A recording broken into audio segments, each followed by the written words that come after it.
مسیح یسوع میں ایک بار پھر آپ تمام عزیزوں کی سلامتی ہو۔ میرے عزیزوں، اس وقت ہم شادی کے تعلق سے کتاب نمبر 3 اس کو اسٹڈی کر رہے ہیں، اور اس کتاب کا نام منفرد ضروریات، یونیک نیڈز، اور اس کا آج ہم چیپٹر نمبر 3 جو ہے وہ اسٹڈی کریں گے، اور آج بھی آپ یقینی طور پہ بہت ساری برکت کو ریسیو کریں گے۔ یہ سارے لیکچرز، یہ ساری تعلیمی سلسلے جو ہیں وہ آپ لوگوں کے لیے ڈیزائن کیے گئے ہیں، اور اسی لیے دیے گئے ہیں تاکہ آپ خدا کے کلام کو ڈیپلی انڈرسٹینڈ کر سکیں، اور ازدواجی زندگی کے تعلق سے نہ صرف خود سیکھیں بلکہ لوگوں کی رہنمائی خدا کے کلام کے مطابق کریں۔ اس سبق کا جو مرکزی پیغام ہے صرف ازدواجی زندگی کے کردار کے بارے میں نہیں ہے، بلکہ اس سے بھی زیادہ جو بنیادی بات ہے، ہماری زندگی، شادی اور خاندان پر آخری اختیار کس چیز کا ہے۔ آج کا جو چیپٹر ہے وہ دنیاوی اثرات سے خبردار رہنے کے تعلق سے ہے، اور یہی آج کے چیپٹر کی بیسک کانٹینٹ ہے کہ ہماری شادی شدہ زندگی، خاندان اور ہماری ازدواجی زندگی کے اوپر الٹیمیٹ اتھارٹی کس کی ہے؟ کیا ہماری ثقافت کی ہے؟ خاندانی روایات کو ہم نے پکڑا ہوا ہے، یا پھر انسانی روایات جن کو ہم کنٹرول کرتے ہیں، یا پھر وہ ہمیں کنٹرول کر رہے ہیں؟ کیا لوگوں کی رائے جو ہے، یا ہمارے آباء و اجداد کی رائے، یا پھر ہمارے عزیز و اقارب، رشتہ دار، بہن بھائی، محلے دار یا دوست ہماری ازدواجی زندگی کے اوپر کنٹرول کرتے ہیں؟ کیا دنیاوی فلسفے جو ہیں وہ ہماری خاندانی زندگی کو کنٹرول کرتے ہیں؟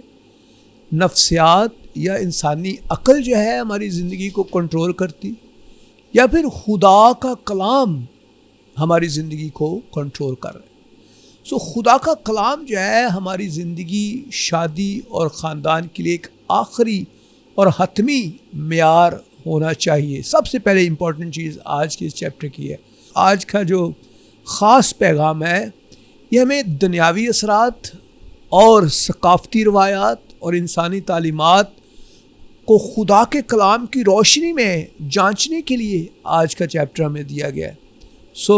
ہمیں دیکھنا ہے کہ بائبل کے جو اصول ہیں ازدواجی زندگی پہ کیسے لاگو ہوتے ہیں، اور خاص طور پر بیوی کے رویے، شوہر کے ساتھ تعلق، تابعداری اور اپنے اچھے کردار کے ذریعے شوہر پر روحانی اثر ڈالنے کے حوالے سے آج ہم سیکھیں گے۔ Number 1 we will think about کہ ہر چیز کو خدا کے کلام کے مطابق ہمیں پرکھنا ہے، ہمیں ایک خاص سٹینڈرڈ دیا گیا ہے، اور وہ بائبل مقدس ہے، خدا کا کلام ہے۔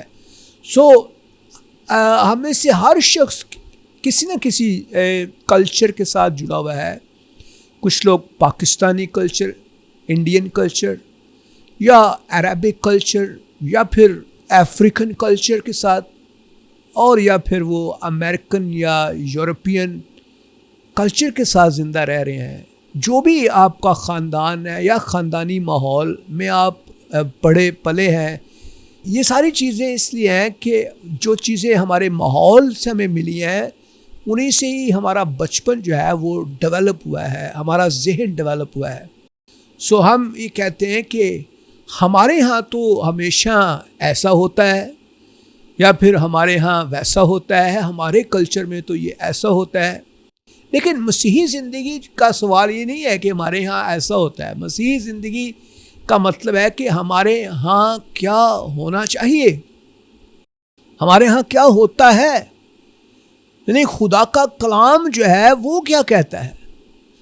کچھ ثقافتی روایات جو ہیں صرف پسندیدہ یا پسند یا ناپسند کے اوپر مشتمل نہیں ہے، بلکہ یہ گناہ کے اوپر بھی مشتمل ہے، اور ان میں کوئی ایسی چیز بھی نہیں ہے کہ کئی دفعہ ایسی ثقافتی روایات بھی ہیں جو گناہ کے زمرے میں نہیں آتی ہیں، لیکن اگر کوئی ثقافتی نظریہ خدا کے کلام سے مماثلت نہیں رکھتا ہے، اس کے خلاف ہے، تو پھر یہ صرف ثقافت کا معاملہ نہیں ہے، بلکہ یہ آپ کی روحانی اور اخلاقی مسئلہ بھی بن جاتا ہے۔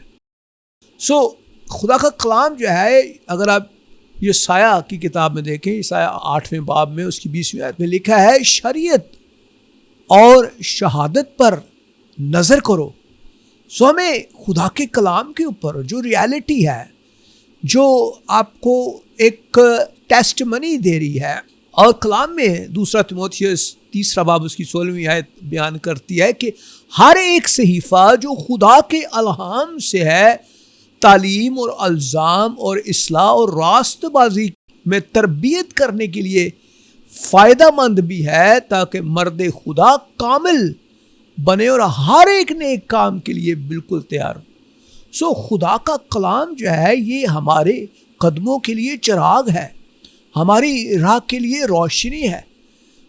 اگر ہماری ثقافت ہمیں سکھاتی ہے کہ ہم بائبل مقدس یا خدا کے کلام سے ہٹ کر کسی اور دنیاوی چیزوں کے اوپر اپنے ایمان کو لے کر آئیں، تو یہ بالکل ناقابل یقین ہے، ناقابل قبول۔ جو چیز عام ہے، ضروری نہیں کہ وہ بائبل کے مطابق بھی ہو۔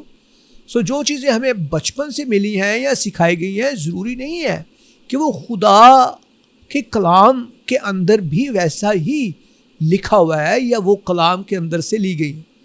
ثقافت جو ہے، یہ ہمارا جو کلچر ہے، ہمارے یہاں پہ بہت ہی اسٹرانگ کلچر ہے، ایک فیملی کلچر ہے، فیملی ویلیوز کے ساتھ ہم زندہ رہتے ہیں، اور یہ کلچر جو ہے، یہ آج کا نہیں ہے، بلکہ یہ ہزاروں سالوں سے ڈیولپ ہوتا ہوا ہمارے آباء و اجداد سے ہمیں ملا ہے۔ ثقافت جو ہے، یہ خاموشی سے ہماری شادی کو بھی متاثر کرتی ہے۔ آج ہمارے شادی شدہ خاندان جو ہیں، وہ ہماری ثقافتی وجوہات کی وجہ سے بھی بہت ہی زیادہ تباہی کے اندر پڑے ہوئے ہیں۔ ساس اور بہو کے آپس میں معاملات سیدھے ہی نہیں ہوتے ہیں، نندیں لڑتی ہیں، جھگڑے اسی لیے ہیں کیونکہ ہمارا کلچر جو ہے وہ اتنا دقیانوسی اور شارٹ سائٹڈ ہے کہ آپ اس سے باہر نکلنے کا سوچ نہیں سکتے۔ بٹ یہ ہرگز اس کا مطلب یہ ہے کہ کلچر جو ہے وہ آپ کو محفوظ نہیں کرتا، کلچر آپ کو محفوظ بھی کرتا ہے۔ یہاں بہت سارے ذرائع ہیں جس میں آپ کا ٹیلی ویژن میڈیا ہے، فلمیں ہیں اور کتابیں ہیں، میگزینز ہیں، انٹرنیٹ ہے، ڈفرینٹ کائنڈ کی جو تعلیمات ہیں، دوست ہیں، معاشرہ جو آپ کو دباؤ ڈالتا ہے، بہت سارے انوائرمنٹل ایشوز ہیں جو آج ہماری شادی کے اوپر، ہماری سوچ کے اوپر آہستہ آہستہ اثر انداز ہوتے ہیں۔ اور سب سے خطرناک یہ بات ہے کہ دنیا ہمیشہ یہ نہیں کہتی ہے کہ سب کچھ چھوڑ دو یا بائبل کو چھوڑ دو، بلکہ یہ عام سی بات سب لوگ ایسا ہی سوچتے ہیں، اور اکثر اوقات ہم یہ سوچتے ہیں کہ ثقافت تو ہمیں کچھ نہیں کہہ رہی، بائبل چھوڑنے کے لیے تو نہیں کہہ رہی، اور وہ ہمیں بار بار یہ دکھاتی ہے کہ اس کی ضرورت نہیں ہے، یہ عام بات ہے، سب لوگ ایسا ہی کرتے ہیں۔ اور پھر ایک وقت ایسا بھی آتا ہے کہ جب عام چیزیں جو ہیں ہمیں صحیح نظر آنا لگتی ہیں اور ہم سوچتے ہیں کہ جو ہمارا کلچر ہے یا جو ہمارے آس پاس ہو رہا ہے وہ درست ہے، اور جو کوئی فلاں شخص کر رہا ہے یا فلاں کر رہا ہے یا کوئی عزیز رشتہ دار یا بہن بھائی کر رہا ہے یا پھر کوئی ہمارے روایات کے اندر یہ چیزیں شامل ہیں، وہ درست ہے۔ میرے عزیزو، خدا کا کلام جو ہے وہ یونیک ہے، اور بائبل مقدس کے ساتھ آپ کسی بھی نظریے کو کمپیئر نہیں کر سکتے۔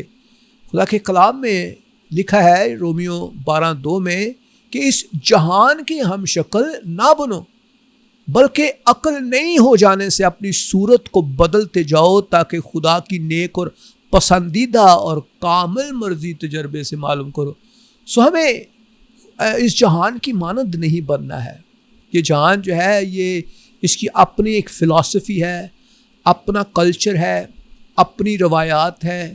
آج کی انسانیت جو ہے وہ روحانی انسانیت نہیں ہے. سو خدا کا بندہ پالوس جو ہے وہ لکھتا ہے خبردار کوئی شخص تم کو فلسفی یا لا حاصل فریب سے شکار نہ کرے جو انسانوں کی روایات اور دینوی ابتدائی باتوں کے موافق ہے، نہ کہ مسیح کے موافق. سو جو چیزیں ہمارے کلچر کا حصہ ہیں that might be right if they are according to the word of God.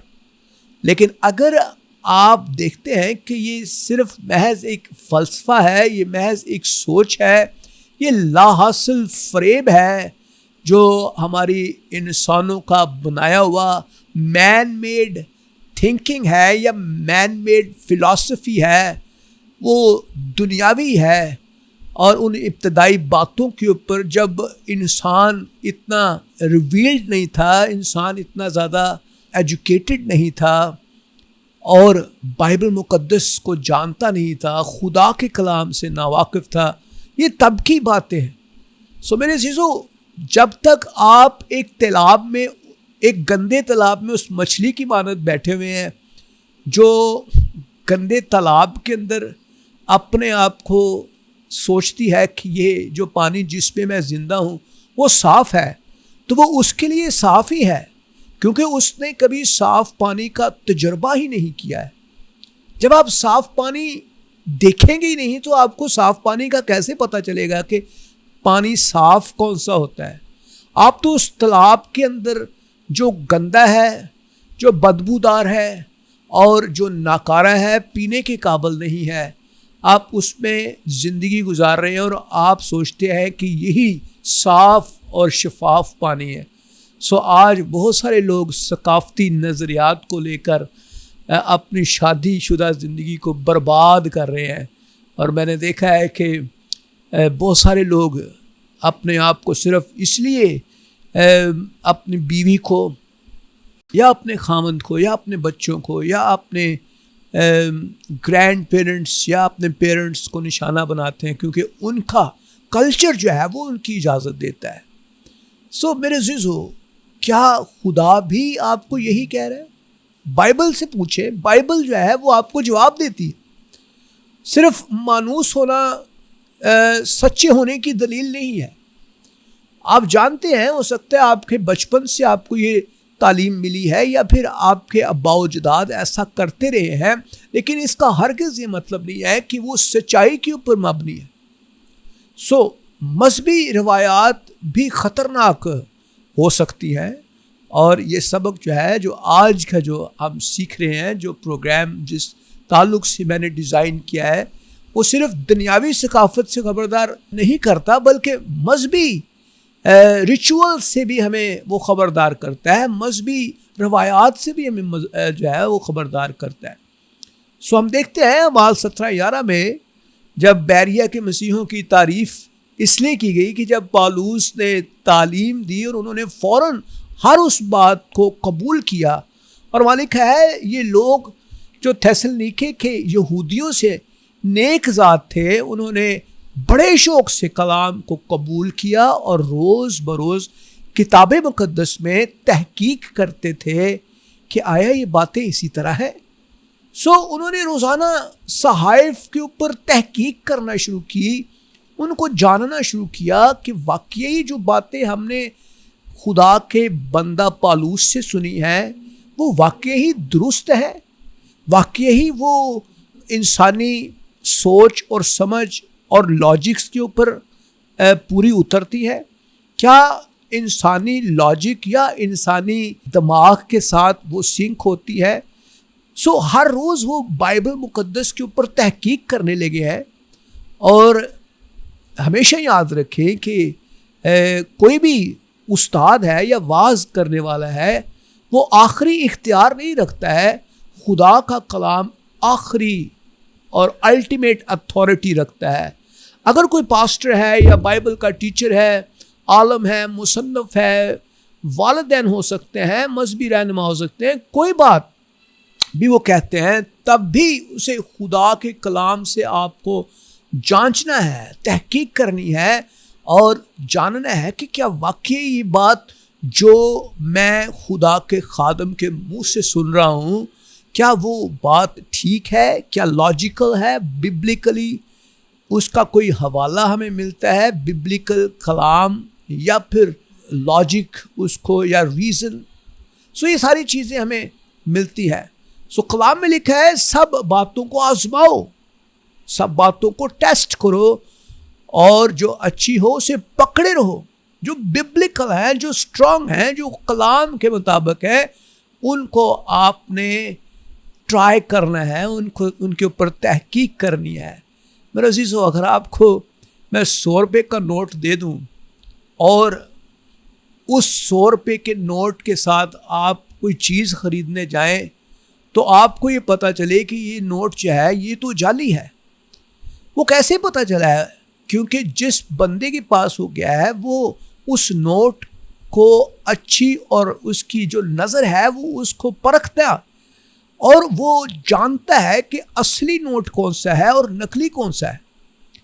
میرے عزیزو، ہمیں اصل اور نقل کی پہچان ہونا ضروری ہے، اور بائبل ہمیں اصلی اور نقلی کی پہچان بتاتی بھی ہے، سکھاتی بھی ہے، اور ہمیں بتاتی ہے کہ غلط تعلیم کیا ہے اور صحیح تعلیم کیا ہے. سو روایات جو ہیں یہ ببلیکلی موسٹ آف دا ٹائم وہ ببلیکلی نہیں ہوتی، اور روایات کو بائبل کے مطابق ہمیں پرکھنا ہے.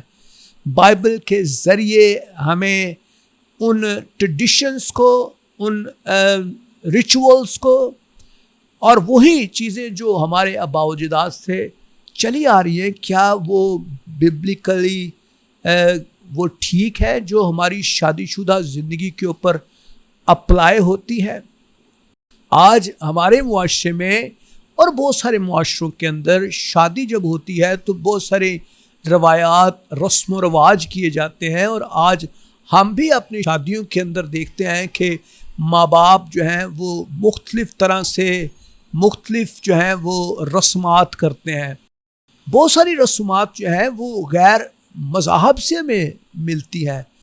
بہت ساری رسمیں جو ہیں ہم نے اڈاپٹ کی ہیں، اور ان رسموں کا جو نظریہ ہے یا ان کا تعلق جو ہے وہ غیر اقوام کے ان خداؤں کے ساتھ ملتا ہے جن کی وہ پوجا اور ان کی پرستش کیا کرتے تھے.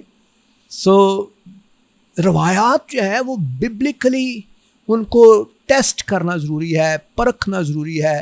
اور بہت سارے ٹونے ٹوٹکے آج ہم اپنے بچوں کے اوپر بھی کرتے ہیں، اور ہم ان کو اپلائی کرتے ہیں کہ یہ کام کرنے سے میری دادی کہتی تھی یا میرے فلاں شخص نے مجھے بتایا کہ ایسا کرنے سے صحیح ہو جاتا ہے کام. سو what do you think about that؟ کیا بائبل سے ہٹ کے انسان کی تمام ٹریڈیشنز یا انسانی روایات درست ہیں؟ میرے عزیزو، think about that. انسانی روایات خدا کے کلام کو بے اثر بھی کر سکتی ہیں. خداوند یسوع مسیح نے کئی مذہبی رہنماؤں کو اس لیے ملامت کی کہ انہوں نے انسانی روایات کو خدا کے حکم سے زیادہ اہم جانا. آپ مرکز کی انجیل دیکھیں، مرکز 7واں باب اس کی 9ویں آیت میں لکھا ہے، اور انہوں نے ان سے کہا کہ تم اپنی روایات کو ماننے کے لیے خدا کے حکم کو بالکل رد کر دیتے ہو. اور وہ جو فقی اور فریسی تھے، اور کئی دفعہ وہ ایسے جو ہے وہ مینیپولیٹ کرتے تھے اور وہ شریعت کا استعمال کرتے تھے تاکہ وہ اپنے فائدے اٹھا سکیں. اور some time we use biblical methods, Bible کو ہم یوز کرتے ہیں اپنے ان نام نہاد مقاصد کو پورا کرنے کے لیے.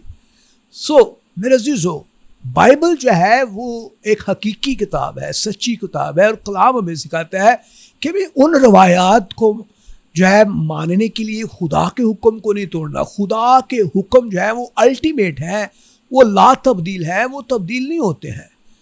اگر خدا نے کہا کہ اپنے ماں باپ کی فرما برداری کر، تو اس کا مطلب ہے کہ یہ الٹیمیٹ جو ہے وہ حکم ہے، اس کے اوپر اور نیچے کچھ بھی نہیں ہے. نہ ہی اس کے لیے کوئی اور طریقہ کار ہے کہ آپ انسانی ٹریڈیشنز کو یوز کرتے ہوئے اس حکم کو جو خدا کا الٹیمیٹ ججمنٹ ہے یا حکم ہے اس کو آپ رد کر کے اس کو مینیپولیٹ کریں اور different angles. There are lot of ways, there are lot of ایسی چیزیں ہیں جو ہم بائبل کو اگنور کر کے ہم سائنس کو اینڈ ٹیکنالوجی کو اینڈ ہیومن فلاسفیز کو اور دنیاوی روایات کو ہم ترجیح دیتے ہیں. اور ایک بہت ہی خطرناک صورتحال ہوتی ہے جب آپ انسانی روایات کو بار بار دہراتے ہیں اور آخر کار کیا ہوتا ہے, آپ بائبل کی تعلیم سے پیچھے ہٹنا شروع ہوتے ہیں اور ڈیفینیٹلی آپ ان کاموں سے دور ہو جاتے ہیں جو خدا آپ کو کرنے کے لیے کہہ رہا ہے. سو ہمیں خدا کے کلام کو اپنی خواہش پوری کرنے کے لیے استعمال نہیں کرنا ہے.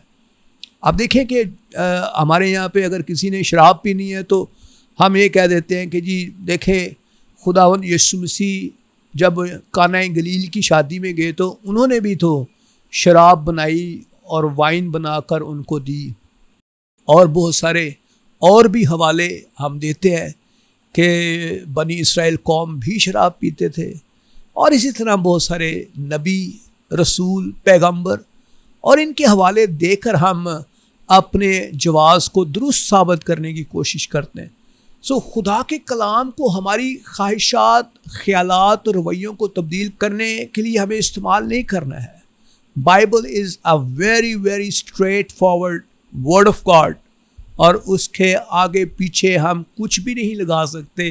ہم اپنے فلاسفیز کو اوپر اس کے اوپر مسلط نہیں کر سکتے. ہر روایت جو ہے وہ غلط بھی نہیں ہوتی. جو چیزیں خدا کے کلام کے ساتھ مماثلت رکھتی ہیں, سنک ہوتی ہیں, ان کو ہم نے پکڑے رہنا ہے, اور کلام بھی ہمیں سکھاتا ہے. پس آئے بھائیو ثابت قدم رہو, اور جن روایتوں کہ تم نے ہماری زبانی یا خط کے ذریعے تعلیم پائی ان پر قائم رہو. یہ پالوس جو ہے وہ تسلنیکیوں کو لکھتا ہے. اور اصل جو مسئلہ ہے روایات یا غیر روایت نہیں ہے, اصل مسئلہ انسانی روایت یا بائبلی سچائی ہے. اگر بائبل کی سچائی کو کوئی روایت جو ہے وہ برقرار نہیں رکھتی تو وہ ٹریڈیشن ہے یا کوئی بھی ہیومن فلاسفی ہو سکتی ہے, ہیومن سوچ ہو سکتی ہے, کوئی آئیڈیالوجی ہو سکتی ہے. آپ اس کو بالکل رد کریں, چھوڑ دیں, اور خدا کے کلام کے خلاف کوئی بھی چیز آپ کو فائدہ نہیں دے گی. سو ہمیں روایات سے نہیں بلکہ سچائی سے وفاداری کے ساتھ خدا کے ساتھ قائم رہنا ہے. ہاللیلویا. سو مسیحی کبھی کبھی دنیا کو عجیب نظر آتے ہیں. اس کی وجہ کیا ہے؟ جب مسیحی بائبل کے مطابق زندگی گزارتے ہیں تو دنیا ان کو عجیب کہتی ہے اور وہ عجیب لگتے ہیں. اور کلام میں لکھا ہے پہلا پطرس 4:4, اس پر وہ تعجب کرتے تھے, وہ حیران ہوتے تھے, وہ متاثر ہوتے تھے, وہ ان کو عجیب لگتا تھا کہ تم اس سخت بد چلنی تک اس کا ساتھ نہیں دیتے اور لان تان کرتے. سو بائبل جو ہے ہمیں سکھاتی ہے کہ اس جہان کے ہم شکل نہیں بننا, بلکہ عقل جب نہیں ہو جاتی ہے تو اپنی صورت کو بدلتے چلے جانا ہے اور خدا کی نیک اور پسندیدہ اور کامل مرضی کو معلوم کرتا ہے. ہاللیلویا. سو اگر ایک راستہ جس پہ بہت سارے لوگ چل رہے ہیں مشرق کی طرف جا رہا ہے, ہزاروں لوگ اس طرف جا رہے ہیں, اور کوئی ایک اکیلا شخص جو ہے وہ مغرب کی طرف چلنا شروع کر دیتا ہے, تو وہ لوگوں کے لیے بڑا عجیب لگتا ہے. لوگ اس کو پکارتے بھی ہیں, آواز بھی دیتے ہیں, وہ لان تان بھی کرتے ہیں, وہ مارتے بھی, ہو سکتا ہے مارے بھی اس کو, لیکن وہ مغرب کی طرف جانے کے لیے اپنے آپ کو اس نے وہ راستہ استعمال کیا ہے. سو کئی دفعہ جو راستہ ہے وہ ہمیں عجیب لگتا ہے کیونکہ لوگ جو ہیں اس راستے پر چلنے والے بہت ہی کم ہیں. شاید ایک شخص جا رہا ہے یا 2 شخص جا رہے ہیں، بلکہ اس راستے پہ چلنے کے لیے بہت کم لوگ جو ہیں وہ تیار ہیں. لیکن اس کا ہرگز یہ مطلب نہیں ہے کہ وہ راستہ جو ہے وہ اس کا اختتام موت ہے. خداوند یسوع مسیح نے کہا کہ تنگ راستے کو اختیار کرو جس کے اختتام زندگی اور فراوانی ہے. سو میرے عزیزو، یہ عجیب تو نظر آتا ہے، غلط ہونے کی یہ دلیل نہیں ہے. ہمیں عجیب لگ سکتا ہے لیکن ہمیں اختتام کا پتہ نہیں. بہت سارے لوگ آپ کو غلط کہیں گے، بہت سارے لوگ آپ کو کہیں گے آپ غلط راستے پر چل رہے ہیں، لیکن جب تک آپ ببلکلی اکارڈنگ ٹو دا بائبل خدا کے کلام کو فالو کرتے ہوئے آپ ایک روحانی سفر کے اوپر ہیں، آپ یقین جانیں آپ خدا کے کلام کے مطابق ابدی اور ازلی زندگی کو پانے کے لیے کھڑے ہوئے ہیں. سو سچائی کا معیار قبولیت نہیں ہے بلکہ خدا کا کلام ہے. لوگ ہو سکتا ہے آپ کو قبول نہ کرے، رشتہ دار آپ کو قبول نہ کرے، ہو سکتا ہے رشتہ دار آپ کو لعن طعن کرے، آپ کی اس بات کو قبول نہ کرے کہ آپ چرچ کیوں جاتے ہیں، آپ ہر سنڈے کیوں چرچ چلے جاتے ہیں، آپ دعا میں اتنے زیادہ اسٹرانگ کیوں ہیں، آپ سب چیزیں کیوں چھوڑ دیتے ہیں خدا کے لیے، دعا کے لیے، پرستش کے لیے، عبادت کے لیے، اور آپ کے گھر میں اتنا سخت قانون کیوں ہے کلام اور خدا اور دعا کے تعلق سے.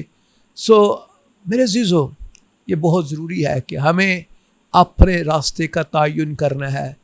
سچائی کا معیار قبولیت نہیں ہے بلکہ خدا کا کلام. سو ہر رشتے سے بڑھ کر ہمیں خداوند یسوع مسیح کو ترجیح دینی ہے. کلام میں لکھا ہے لوکا 14:29 میں، اگر کوئی میرے پاس آئے اور اپنے ماں یا اپنے باپ یا اپنے بچوں اور اپنے بھائیوں اور اپنی بہنوں بلکہ اپنی جان سے بھی دشمنی نہ کرے تو میرا شاگرد نہیں ہو سکتا. سو اس کا مطلب یہ نہیں ہے کہ آپ اپنے ماں باپ کو چھوڑ دیں یا بہن بھائیوں کو چھوڑ دیں یا ان سے نفرت کرنا چھوڑ دیں. اس کا مطلب ہرگز یہ نہیں ہے، بلکہ خداوند یسوع مسیح ہماری محبت اور وفاداری اور ہر دوسرے رشتے سے زیادہ بڑھ کر ہونا چاہیے. اس کا مطلب یہ ہے کہ آپ کی وفاداری اپنے خداوند یسوع مسیح کے ساتھ ہونی چاہیے اور آپ اس کو پہلا درجہ دینے والے ہوں.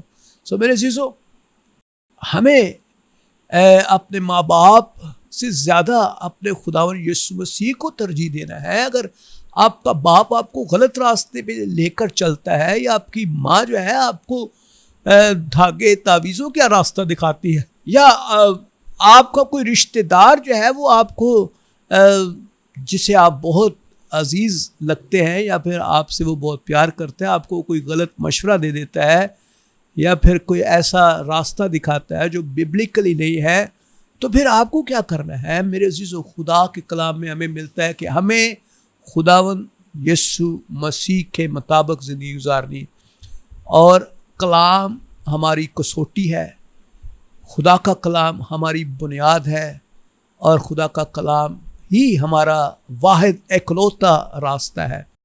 بہت سارے ایسے لوگ ہیں جو اپنے ماں باپ کے نقش قدم پر چلتے ہیں، لیکن انفارچونیٹلی آپ کے باپ یا آپ کی ماں جو ہے وہ خدا نہیں ہے.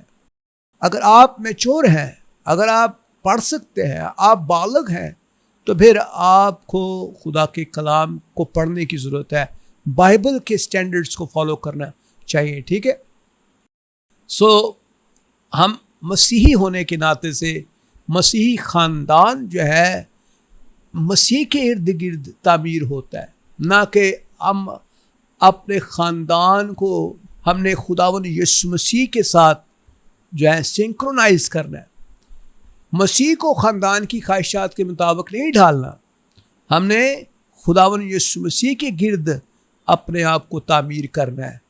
سو الزام لگانے والی عادت جو ہے شادی شدہ زندگی کو برباد کرتی ہے، اور یہ اس چیپٹر کا ایک انتہائی اہم حصہ ہے کہ ہمیں الزام نہیں لگانا. جب انسان خدا کی مرضی کے مطابق نہیں چلتا تو اس کے اندر بے چینی پیدا ہوتی ہے، غصہ آتا ہے، اطمینان چلا جاتا ہے، دوسروں کے غلط رویوں کو ہم اچھالتے ہیں اور پھر انسان اپنے آپ کو دکھنے کی بجائے اپنے شریک حیات کو وہ ملزم ٹھہراتا ہے، الزام دیتا ہے. اور یہ بالکل ایسے ہی ہے جیسے آدم نے ہوا کے اوپر الزام لگایا اور اپنی ذمہ داری لینے کی بجائے اس نے عورت کو کہا کہ اس عورت نے میرے ساتھ کیا ہے. اس ہوا کو بھی الزام دیا اس نے اور بالواسطہ خدا کو بھی. یہ گناہ آلودہ انسانی فطرت کی ایک مثال مجھے نظر آتی ہے کہ شادی شدہ زندگی میں ہم اپنی بیوی کے اوپر یا اپنے شوہر کے اوپر بلا وجہ الزام دیتے ہیں، یا میری بیوی کی وجہ سے جی میں اس پریشانی میں پڑا ہوں، یا میرے خاوند کی وجہ سے میری زندگی خراب ہو گئی ہے. میرے عزیزو، الزام دینا بند کر دیں. پھر خدا آپ کو جو راستہ دے رہا ہے اس راستے کو اختیار کریں. دیکھیں کہ خدا آپ کو کیا دکھا رہا ہے. خدا سے پوچھیں، آئے خداوند پہلے مجھے راستہ دکھا اور پھر میں اپنی بیوی یا اپنے خاوند کے لیے مشعل راہ بنوں گا. میرے عزیزو، کلام کیا کہتا ہے؟ تو کیوں اپنے بھائی کی آنکھ کے تنکے کو دیکھتا ہے اور اپنی آنکھ کے شہتیر پر غور نہیں کرتا؟ اور جب تیری ہی آنکھ میں شہتیر ہے تو اپنے بھائی سے کیوں کر کہتا ہے کہ لا تیری آنکھ سے میں تنکا نکال دوں؟ کلام کہتے ہیں، اے ریاکار، پہلے اپنی آنکھ سے تو شہتیر کو نکال لے، پھر اپنے بھائی کی آنکھ کے تنکے کو بھی تو نکال سکے گا. میرے عزیزو، اپنے آپ کو جانچے. کلام بھی یہ کہتا ہے، خدا سے کہیں اے خداوند مجھے جانچ اور میرے دل کو پہچان. بنسبت اس کی کہ آپ اپنے شریک حیات کے اوپر الزام لگائیں، پہلے آپ اپنے آپ کو دیکھیں. کیا آپ درست راہ پر چل رہے ہیں؟ ایک دوسرے سے خداوند کے لیے رہنمائی مانگیں. اپنے شریک حیات کے گناہ کو دیکھنے سے پہلے آپ اپنے دل کو دیکھیں. میرے عزیزو، the next point is اپنی ایبلٹی کے اوپر، اپنی قابلیت، اپنی ایجوکیشن، اپنی عقل، اپنی ریزننگ، صرف اس پر بھروسہ نہ کیا کریں. کلام یہ کہتا ہے کہ سارے دل سے خداوند پر توکل کر، اپنے فہم پر تکیہ نہ کر، اور اپنی سب راہوں میں اس کو پہچان، وہ تیری رہنمائی کرے گا. تو اپنی ہی نگاہ میں دانش مند نہ بن، خداوند سے ڈر اور بدی سے کنارہ کر. حقیقی اطمینان، سکون اور خوشی خدا سے آتی ہے میرے عزیزو، نہ کہ صرف اپنے شوہر یا بیوی یا اپنی عقل سے. آپ کو حقیقی خوشی خداوند دے سکتا ہے. اور اس سارے چیپٹر کے اندر ہم یہی سیکھیں گے. بنیادی اصول یہ ہے کہ میں جانتا ہوں کہ میرے لیے کیا بہتر ہے. خدا کہتا ہے مجھ پر بھروسہ کرو، میں جانتا ہوں کہ تیرے لیے کیا بہتر ہے، کون سی چیزیں تیرے لیے زیادہ اچھی ہے. اس چیپٹر کے اندر ہم دیکھتے ہیں کہ ایک بیوی کا جو کردار ہے وہ کیسا ہونا چاہیے. اس مرحلے میں سبق جو ہے اس چیپٹر کے اندر مجموعی یا عمومی اصول جو ہے ازدواجی زندگی کے مخصوص اصولوں کے ساتھ منسلک ہے.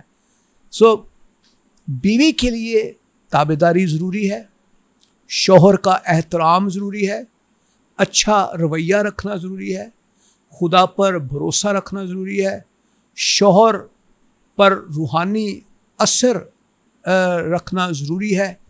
اور خدا کا کلام بھی ہمیں سکھاتا ہے.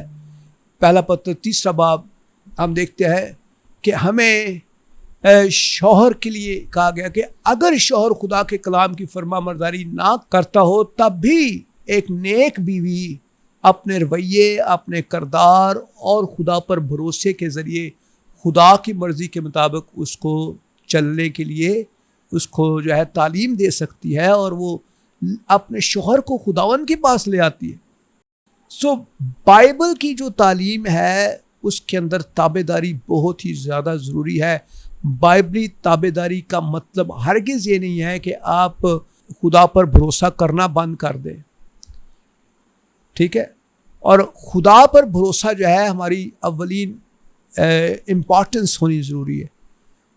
کبھی بیوی کے دل میں یہ سوال ہو سکتا ہے کہ میرا شوہر بہت سی غلطیاں کرتا ہے اور میں کیوں اس پر بھروسہ کروں یا کیوں اس کی قیادت کے ساتھ چلوں. اکثر اوقات بیوی یہ سوچتی ہے کہ میرا خاوند تو بہت زیادہ ان پڑھ ہے یا پھر وہ اتنی سوچ نہیں رکھتا، اتنی ایجوکیشن نہیں ہے، تعلیم نہیں ہے، میں کیسے اس کی قیادت میں چلوں گی؟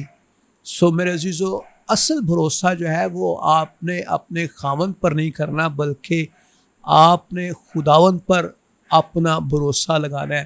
آپ کی شوہر کے ساتھ خدا ہونا چاہیے۔ ہاللیلویہ۔ جب آپ کے شوہر کی رہنمائی خدا کرے گا تو پھر آپ اس کے پیچھے پیچھے چلیں گی۔ خدا کے کلام میں اگر آپ دیکھیں، پہلا پطرس 3:5 میں لکھا ہے کہ اگلے زمانے میں بھی خدا پر امید رکھنے والی مقدس عورتیں اپنے آپ کو اسی طرح سنوارتی اور اپنے شوہر کے تابع رہتی تھی۔ سو اپنی تمام بہنوں سے بھی میری ریکویسٹ ہے کہ اپنے خاوندوں کے تابع رہنا شروع کریں۔ کلام ہمیں یہی سکھاتا ہے، آئے بیویوں اپنے شوہروں کے تابع رہو جیسے خداوند کی، اور جیسے یہ میں نے پچھلے چیپٹر میں بھی یہ بتایا کہ کس طرح سے ہمیں خداوند کے ساتھ مثال دیتے ہوئے یہ سکھایا گیا کہ ہمیں کس طرح سے اپنے شوہر کی فرما برداری اور تابع داری کرنی ہے۔ سو سوال یہ نہیں ہے کہ میرا شوہر کامل نہیں ہے یا میرا شوہر پرفیکٹ نہیں ہے، ایجوکیٹڈ نہیں ہے، قابل نہیں ہے۔ سوال یہ ہے کہ کیا میں خدا پر بھروسہ کرتی ہوں اور اس کے کلام کی فرمان برداری کرتی ہوں؟ جب خدا کا کلام آپ کو کسی کام کے لیے کرنے کے لیے کہہ رہا ہے تو آپ نے خدا کے کلام کے اوپر ہی بنیاد رکھنی ہے۔ سو بیویوں کا اثر جو ہے وہ اس وقت ہوتا ہے جب ان کا کردار جو ہے وہ نمایاں ہوتا ہے۔ بیویاں جو ہیں وہ اپنے کردار سے اپنے خاوند کو اور اپنے خاوند کے تمام رشتہ داروں کو جیت لیتی ہیں، اور اگر بیوی کا چال چلن اور اس کا رویہ اپنے خاوند کے ساتھ یا اپنے خاوند کے خاص کر رشتہ داروں کے ساتھ اچھا نہیں ہے تو یقینی طور پر آپ اپنے خاوند کو نہیں جیت پاتے، اپنے عزیزوں کو، رشتہ داروں کو آپ ان کا دل نہیں لے سکتی۔ سو اس کا مطلب یہ ہے کہ جب آپ مسلسل بحث کرتی رہتی ہیں، مسلسل جھگڑا کرتی ہیں، مسلسل آپ پریشرائز کرتی ہیں، طنز کرتی ہیں، تنقید کرتی رہتی ہیں اور غصہ کرتی رہتی ہیں، کئی دفعہ دھمکی بھی دے دیتی ہیں، تو اس سے پھر کیا ہوتا ہے کہ آپ کے خاوند کے ساتھ آپ کے جھگڑے ختم نہیں ہوتے ہیں۔ آپ کے گھر میں ساس اور بہو کا کبھی بھی جھگڑا ختم نہیں ہوتا، آپ کے گھر میں کبھی بھی سکون اور اطمینان نہیں آتا۔ خدا کا طریقہ کار یہ نہیں ہے۔ کلام میں لکھا ہے نرم جواب جو ہے قہر کو دور کر دیتا ہے۔ آپ کی نرم زبان ہی آپ کو حکمت کی طرف لے جاتی ہے۔ نیک عورت حکمت کے ساتھ اپنا منہ کھولتی ہے۔ مثال کی کتاب آپ پڑھیں 31واں باب، تو ہمیں بڑی خوبصورت باتیں ملتی ہیں، اور انسانی رویے ہی سب سے بڑی چیزیں ہیں۔ اگر شوہر شاید وہ بے ایمان ہے، لیکن آپ کی دعا، آپ کا صبر اور محبت، عزت اور وفاداری اور خدا پر بھروسہ، یہ وہ چیزیں ہیں جو آپ کو آپ کے خاندان میں عزت اور احترام اور اولین درجہ دے دیتی ہیں، اور آپ کو ایک ایسا مقام بخشتی ہیں جو کسی اور کا نہیں ہے۔ ہاللیلویہ۔ سو میرے عزیزو، یہ وہ اہم چیزیں ہیں جو آج میں آپ کو ذکر رہا ہوں۔ کردار بعض اوقات وہ بات کہہ دیتا ہے جو بحث سے نہیں آپ کر سکتے۔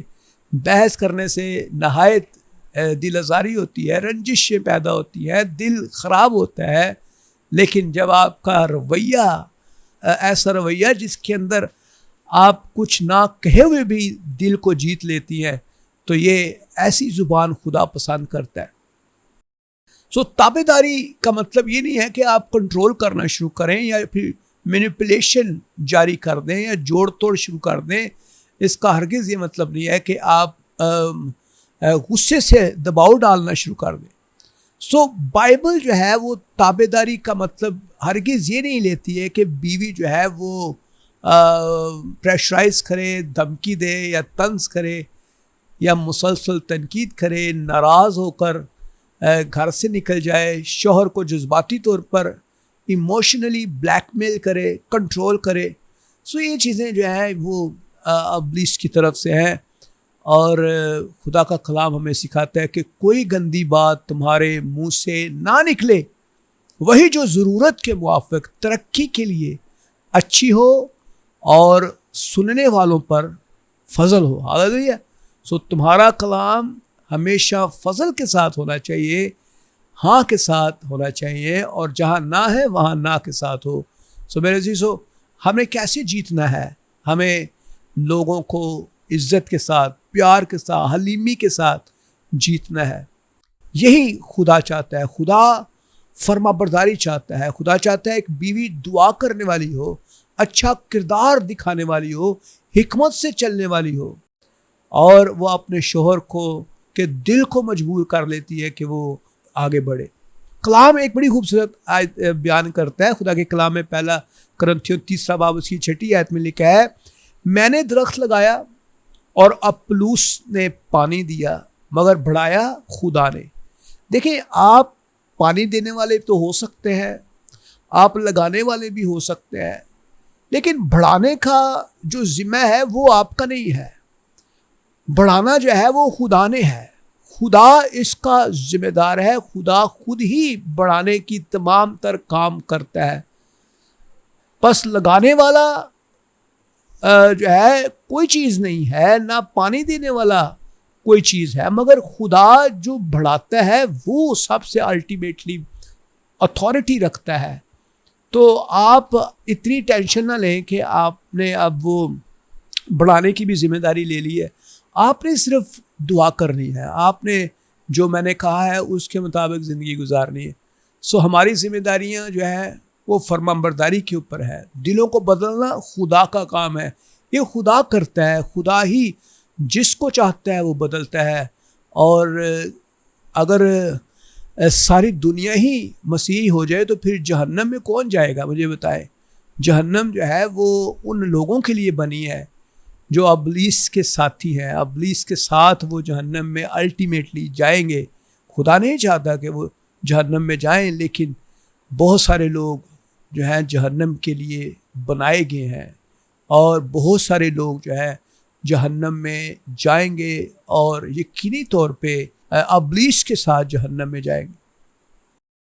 سو حقیقی جو خوبصورتی دل سے شروع ہوتی ہے، اور دل جو ہے اس کے اندر تبدیلی آتی ہے۔ دل کی پوشیدہ انسانیت کو سمجھنا ضروری ہے، اور یہی آج کا چیپٹر ہمیں بیان کرتا ہے۔ خدا کی نظر میں اصل خوبصورتی جو ہے وہ اچھے کردار کے ساتھ ہے، وہ نرم مزاجی کے ساتھ ہے، خدا ترسی کے ساتھ ہے، پاکیزگی کے ساتھ ہے، سکون کے ساتھ ہے، اور خدا پر بھروسے کے ساتھ ہے۔ سو ہمیں اس بات کا دھیان رکھنا چاہیے کہ ظاہری خوبصورتی سے زیادہ دل کی جو خوبصورتی ہے وہ زیادہ میٹر کرتی ہے۔ اپنے دل کو تبدیل کریں، آپ کا گھر خود بخود بدلنا شروع ہو جائے گا۔ کلام کہتا ہے حسن دھوکہ ہے، جمال بے ثبات ہے، لیکن جو عورت خداوند سے ڈرتی ہے وہ سراہنے کے لائق ہے، وہ تعریف کے لائق ہے، وہ اپریسیشن کے لائق ہے، اور پورا گھرانہ جو ہے اس کی تعریف کرتا ہے۔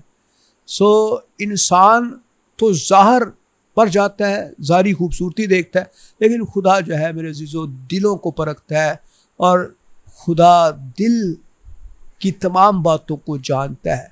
نرم اور پرسکون روح کے ساتھ ہمیشہ جواب دیں۔ نرم اور پرسکون روح کو خدا کی نظر میں وہ بہت ہی قیمتی ہے، اس لیے ہمیشہ حلیم رہیں، برداشت کرنے والے ہوں، سکون کرنے والے ہوں، اطمینان اور تحمل آپ کے اندر ہو۔ بے چینی کی بجائے خدا پر بھروسہ کریں۔ خدا ہی آپ کو نرمی اور حلیمی جو روح القدس کا پھل ہے وہ عطا کرتا ہے۔ یہ روح القدس کے پھل ہیں، اور خدا کا کلام ہمیں سکھاتا ہے تمہاری حلم مزاجی جو ہے وہ سب آدمیوں پر ظاہر ہو۔ اور اگر آپ مسیحی ہیں تو آپ کی حلیمی کہاں پہ ہے؟ آپ کی نرمی کہاں پہ ہے؟ آپ کا جواب دینے کا انداز ایسے ہے جیسے آپ کسی جنگلوں سے اٹھ کے آ گئے۔ اور میں سوچتا ہوں کبھی کبھی تو ہمیں ایسا لگتا ہے جیسے ہم روحانی ہے ہی نہیں ہے، ہم روحانی اقدار ہی کھو دیتے ہیں۔ سو نرمی جو ہے وہ کوئی کمزوری نہیں ہے، اگر آپ نرمی سے جواب دیتے ہیں، اس کا ہرگز یہ مطلب نہیں ہے کہ کوئی آپ کو پریس کر رہا ہے، بلکہ آپ خدا کی طاقت کا استعمال کر رہے ہیں. طاقت کو خدا کے قابو میں رکھنے دیں، کیونکہ خدا جو ہے وہ آپ کو اور زیادہ مضبوط کر رہا ہے. ہاللیلویا. سو دل سے آغاز کریں، دل سے آپ کا آغاز ہونا ضروری ہے. اور یہ جو چیپٹر تھا میں نے آپ کو بڑی ڈیٹیل کے ساتھ بتایا کہ ہمیں کس طرح سے اپنا انالیسس کرنا ہے، اپنا تجزیہ کرنا ہے. کیا ثقافت یا مذہبی روایات کی آپ پیروی تو نہیں کر رہے جو خدا کے کلام کے مطابق نہیں ہے؟ کیا وہ آپ کی شادی کو متاثر کر رہے ہیں؟ اور بہت ساری چیزیں ہیں جو آج ہماری شادی کو متاثر کر رہی ہیں. اینڈ ہم دیکھتے ہیں کہ کیا دنیا کے فلسفے، ثقافتی روایات، انسانی تعلیمات یا پھر دیگر چیزیں جو ہماری سوچ یا ہماری ایجوکیشن، رویے، تعلیم، ازدواجی زندگی کو خدا کے کلام کے تابع کرنے سے روکتے نہیں رہی ہیں. اب مسیح کو اپنے اندر آنے دیں تاکہ وہ تبدیلی آپ کے اندر ڈیولپ ہو. ہاللیلویا.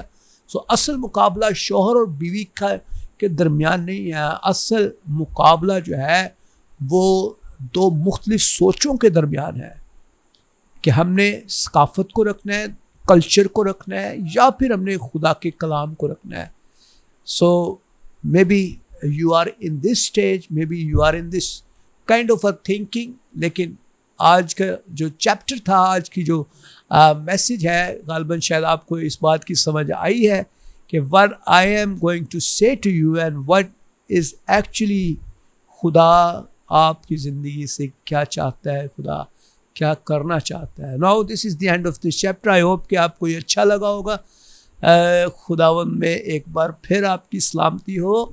اور اگر آپ کا کوئی سوال ہے تو آپ ضرور پوچھ سکتے ہیں. آپ یوٹیوب کے اوپر اس میسیج کو سن کر آپ کومنٹ کر سکتے ہیں، آپ اس کو لائک کر سکتے ہیں اور شیئر کر سکتے ہیں. آپ اس کوشش کو ضرور شیئر کریں. میرا ویژن ہے کہ ہم ان شادی شدہ جوڑوں کو ابلیس کی قید سے آزاد کریں. میرا ویژن ہے کہ ہم مل کر اپنی میرج لائف کو اور زیادہ خوبصورت بنائیں. اگر ایک شادی شدہ جوڑا، چاہے وہ بیوی ہے یا خاوند ہے، اگر وہ خدا میں ہے تو وہ ایک خدا ترس نسل کو پیدا کرے گا اور روحانی ویلیوز بڑھیں گی، خدا کی بادشاہت بڑھے گی، خدا کا کلام بڑھے گا. سو آپ اس ویڈیو کو ضرور شیئر کیا کریں اور خاص کر اس تعلیم کو آپ پروموٹ کریں، لوگوں تک لے کر جائیں. خدا کے کلام کو پھیلانے میں سٹی ہارویسٹ چرچ کے ساتھ کھڑے ہوں. ہاللیلویا. خداوند آپ کے ساتھ ہو. آمین.